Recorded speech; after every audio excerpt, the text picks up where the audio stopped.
I of course did not do any preparation for this, so I'm just gonna play basic chess and let's see what he does. Okay, I'm gonna play b3 here. He goes d5, so of course I have to play e3 here. Let's see what Jose's plan is again. He plays a6. I guess I'll go here. Let's play d4. All pretty normal so far. Take with a knight. Okay, so he takes with the knight. Now I can take with the queen, I guess, and play like bishop e2 castles maybe. And the game has begun, Daniel. There's no time to waste. What is happening in this opening? Jose is already worse. He's like 5 moves in. No, I'm kidding. No, I'm kidding, but only half kidding. Hikaru with the white pieces in our first quarterfinal matchup. Hikaru against Jospem, and Hikaru turning to his sort of patented knight f3 b3 ready Zucker tort, whatever you want to call it, that queenside fianchetto line, and Jose opting for an early exchange on d4, which, at least to my old school sensibilities, looks a little bit suspicious. All right, let's get going. See what he does here. I mean, e6 is obviously a move. I feel like I mean, I don't remember. I had this against someone recently, I feel like, and I thought I got a really, really good position. So we'll see. We shall see. Okay, so Jose's thinking for a long time here. I don't remember, maybe it was Vieted or somebody. I feel like in a title Tuesday. Okay, now he does go g6, which I think is slightly wrong, maybe. Now if I play knight c3, bishop g7. Oh, wait a second. G6 looks wrong, and I'm not quite sure why, but it feels wrong. And Jose going g6 and preparing to fianchetto the bishop, but now Hikaru has the very interesting possibility of going knight c3. And guess what happens after bishop g7? Knight takes d5, and all of a sudden your bishop is hanging. This is bad. Yeah, it does feel like Jospem might have mixed up the line he wanted to play. I just can't tell why would you willingly go for this capture and then g6 if there is no actual follow-up.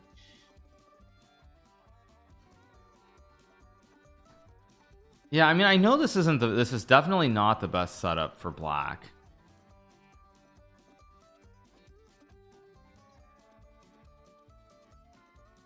I think actually, I mean, maybe I just keep it simple. I think I'm just going to castle. Keep it very simple and play like knight d2 maybe. Knight h5. Actually, no, knight h5 is bad. So I have to be a little bit careful. Let's go queen h4. Not f4 because then he has knight h5, of course. I guess my idea is very simple. Just play knight d2 f3. I mean, I feel like I'm doing fine here.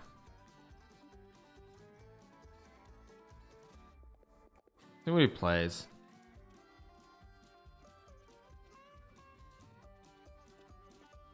My plans are pretty straightforward too, which makes this quite nice. I mean, it's very simple. I just want to develop. So here, rook d1, rook c1, knight f3. Very, very simple chess kind of. Let's see what he does. I could have played rook d1 first maybe, but I don't think it makes a big difference.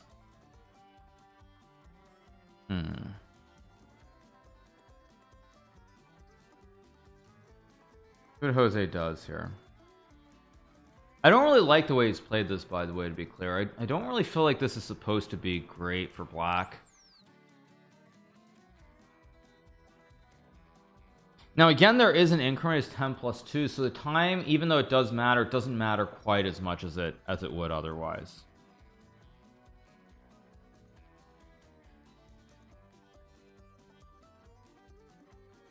I still am assuming that the correct placement is c1 and d1 for the two rooks to play on the two lanes here.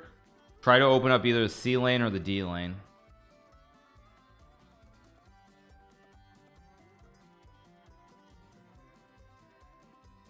See what he does.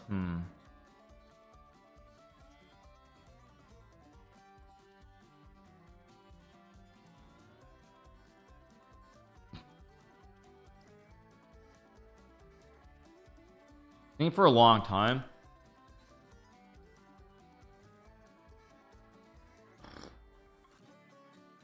I really do like my position here. I don't know if this is like special or not, but I feel like I mean I feel like I should be a little bit better.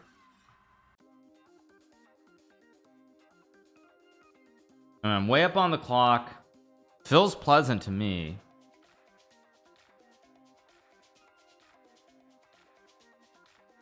I mean, up 2 minutes. Of course, again, when you are playing serious games, pro tip: always keep the cursor off the board if you aren't like arrowing or doing something, because then when you arrow or you click or you misclick, or like you click on a square and then something happens, like it's not very good. So he does go bishop f5, which is actually the move I was kind of curious whether black could play. An interesting choice. I think my intention initially, I think, what was I gonna do? I was gonna play like queen h3 and c4, which I think is okay, but I don't actually love it, which is why I think rook d1 was a better move, because I think the knight belonged on a different square. So a little bit frustrating that he finds bishop f5. If I take and play c4, e6, cd5, knight d5, queen g3.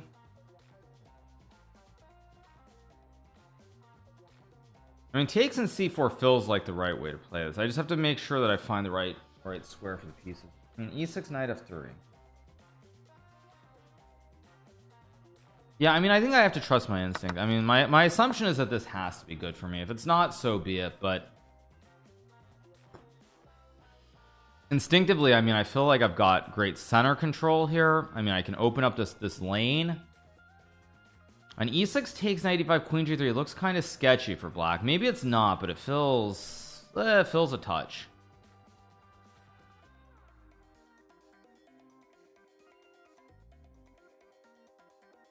Let's see what he does. I mean, I also have knight f3 there too, which maybe is a better try.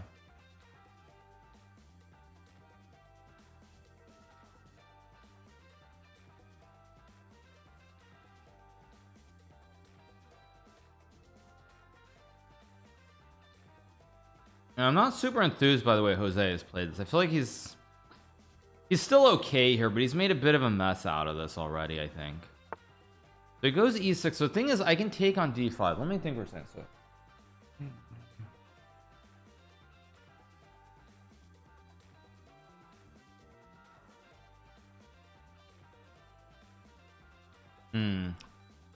That was a slight mistake by me, I think. Yeah, I made a slight mistake here with my initial calculation, but I think I can still play knight f3.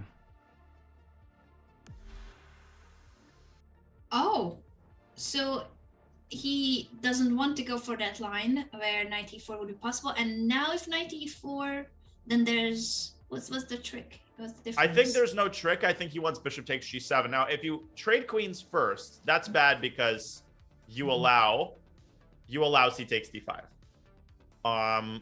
But if you don't, if you play king takes g7, then Hikaru has the possibility of himself refraining from the queen trade with queen f4. Maybe this is not okay. The eval bar is not liking this for white. Apparently, d takes c4, and now white has to damage his pawn structure. So I think Jose should absolutely go knight e4.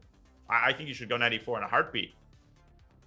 And that was his original idea, so he must be just double checking what's the difference with the knight on f3, and if his line is still as strong, at least for the simplification, because you did say, Danya, that he should get rid of the queens. It's his king that is more exposed with the doubled f pawns, so it would be beneficial for black to head toward an endgame.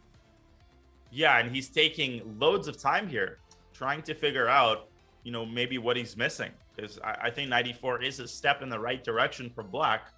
And if he can get the queens off the board, it's not like the game immediately ends, right? But at least black doesn't have to worry as much about the safety of his king. He's also getting very low on time, which does not help matters either in this situation. Goes rook c8. Now that's an interesting move. That's not a move that I expected, if I may say so. I mean, I have rook fd1. That's a free pawn, isn't it? I just take and check. I also have f3. Okay, I mean, I think I see his idea here. I definitely see his idea. It's just a question of whether I think it's actually a real legitimate idea or whether I think it's just very shaky.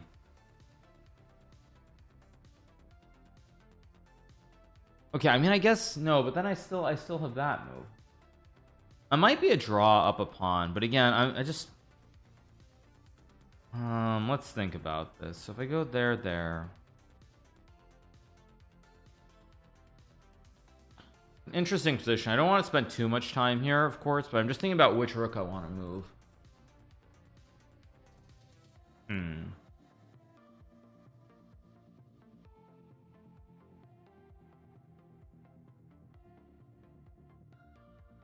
No, I think I have to go for it.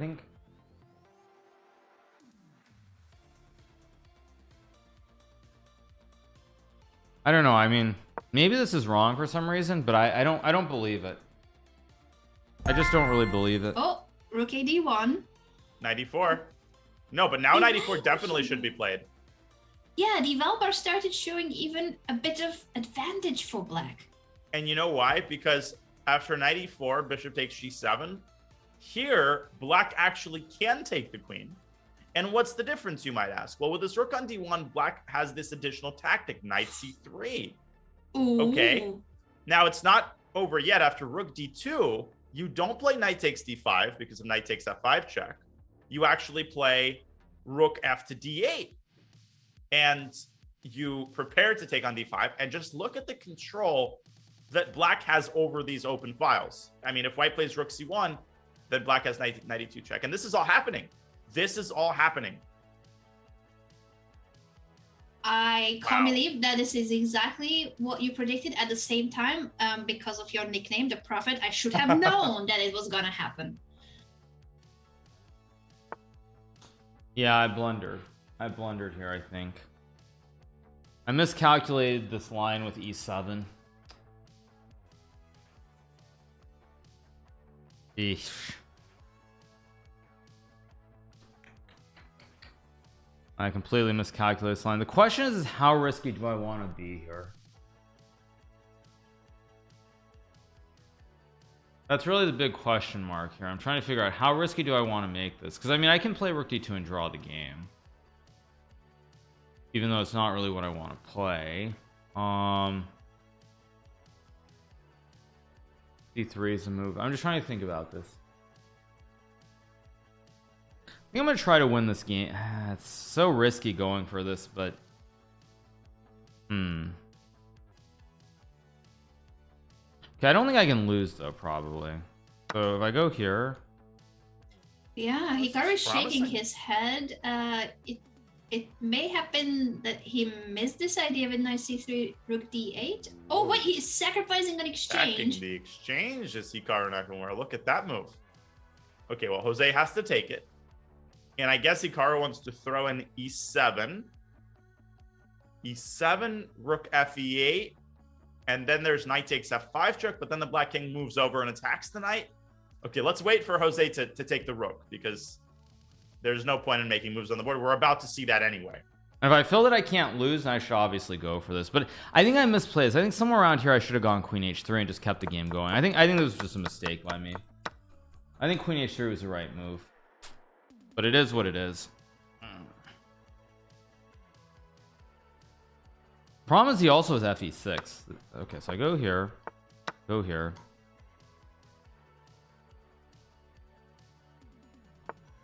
Go here.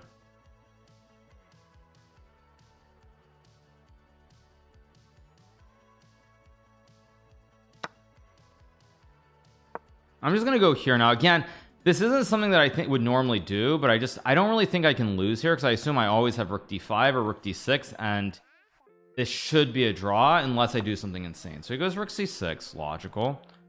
I'm gonna go king g2. Again, with this knight on h4 and this problematic pawn on f5 always, I don't think I can lose, which is as I know I'm repeating myself obviously, but that's why I'm doing this. Okay, but he does this, which now it starts to get kind of interesting. Hikaru actually likes I think when Hikaru is worse, he likes these kinds of ideas, because I think it gives him actual winning chances. Yeah, it might be riskier for white. It might give more losing chances, but you can imagine a scenario where black ends up losing the f5 pawn, then white has 2 pawns for the exchange, right? That's a lot of material. And then white's got a 4-on-2 on the king side. On the other hand, if Jose can get his rook to c2, and if he can take, at least one of white's pawns on the queen side. With the extra exchange, you should be able to push his majority really quickly. So Hikaru is worse, but he's also playing for a win. I mean, he has rook c5, of course.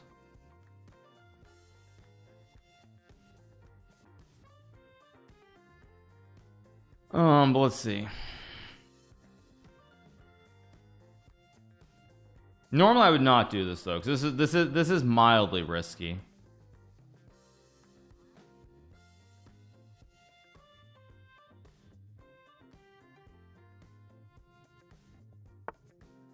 So it goes there, so of course I take. Goes to e6, which does give me rook h5 as well now. Interesting choice by Jose. I can also go g4.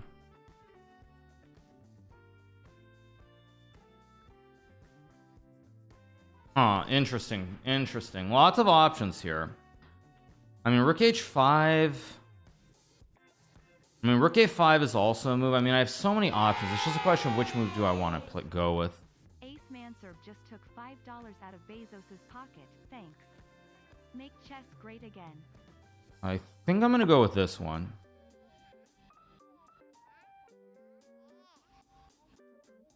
Because rook c5, I just go rook a4, and then I reroute the pony to d4. It goes there. I mean, I assume I go here in knight d4, obviously.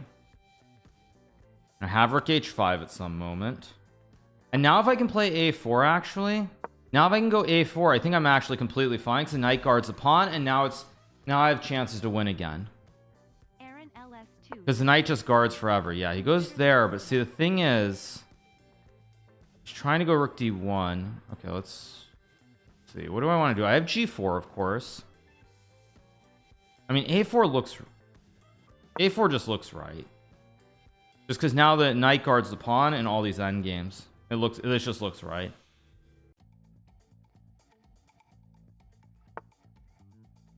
Goes rook e1, interesting choice. Of course I throw in the check.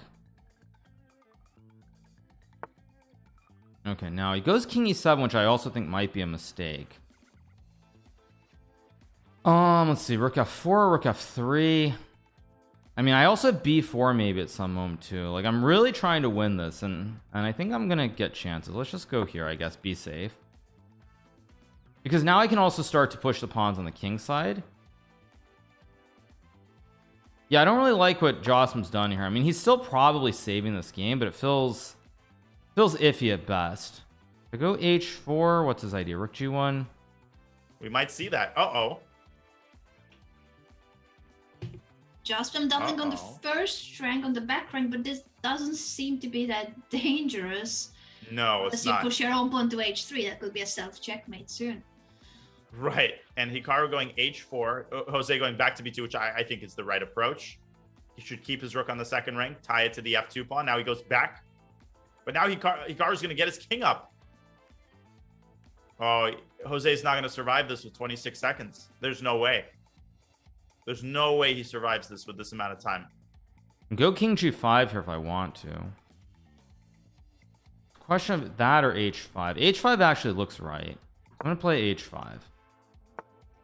Goes rook c1. Again, I feel like I should be winning here if I'm smart about how I play this. Go e4, maybe knight f5 here.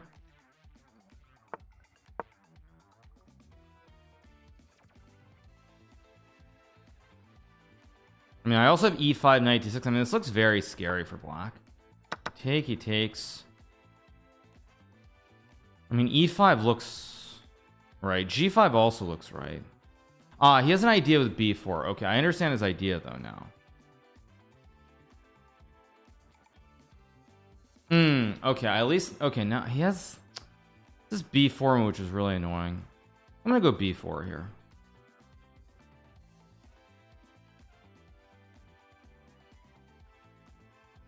Okay, rook c4? No, he doesn't. Okay, now I go here. Now I can trade and take a pawn even, but this is also tricky. Let's go. Still very tricky to win. I mean, I should have chances to win this somehow, but he's defending this extremely well.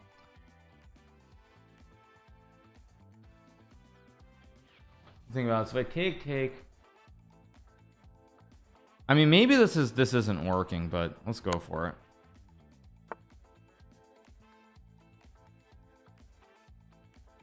Let's just do this. I mean, I have e5 f4. This is probably still a draw, just to be clear.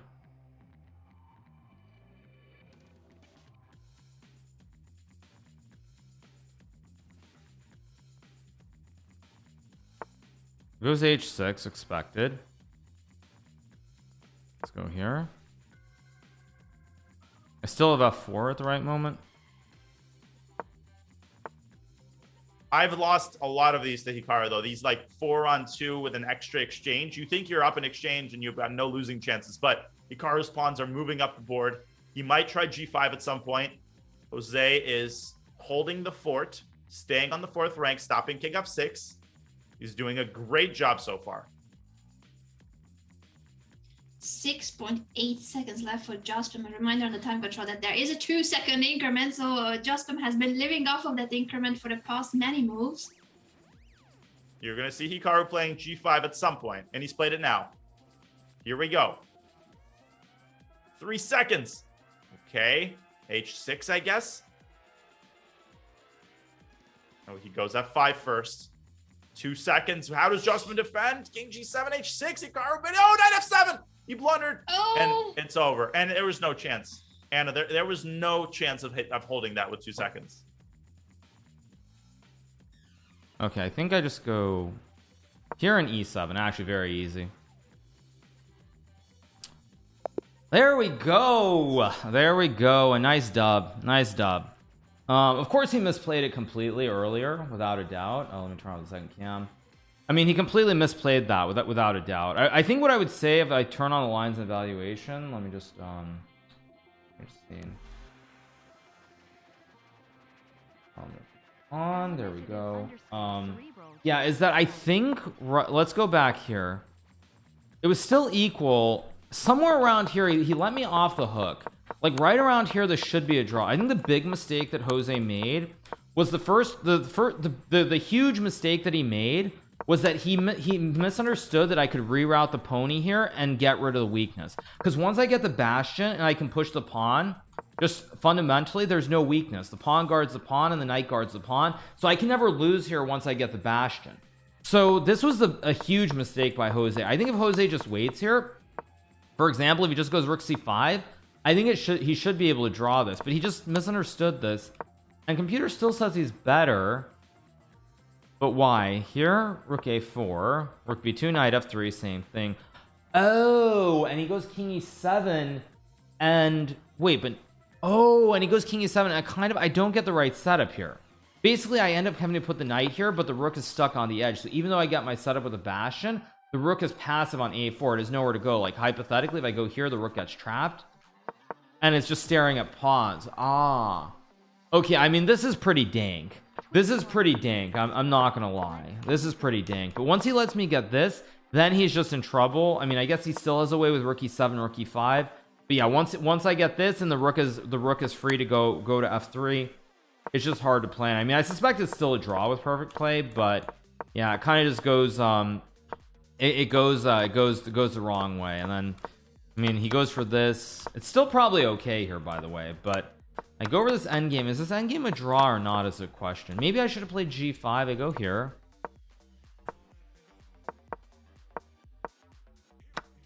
Still a draw. Oh, king e7. Oh, and I guess on h6 he's supposed to go rook b1, rook h1. Okay, I mean, again, with like seconds on the clock, not very intuitive. This is really not an intuitive idea. Yeah, this is a bit too much. I mean, with like 5 seconds on the clock, that's just too much. And then yeah, he goes here and then it's kind of gone. Yeah, I mean, it's just, yeah, way too dank of a game.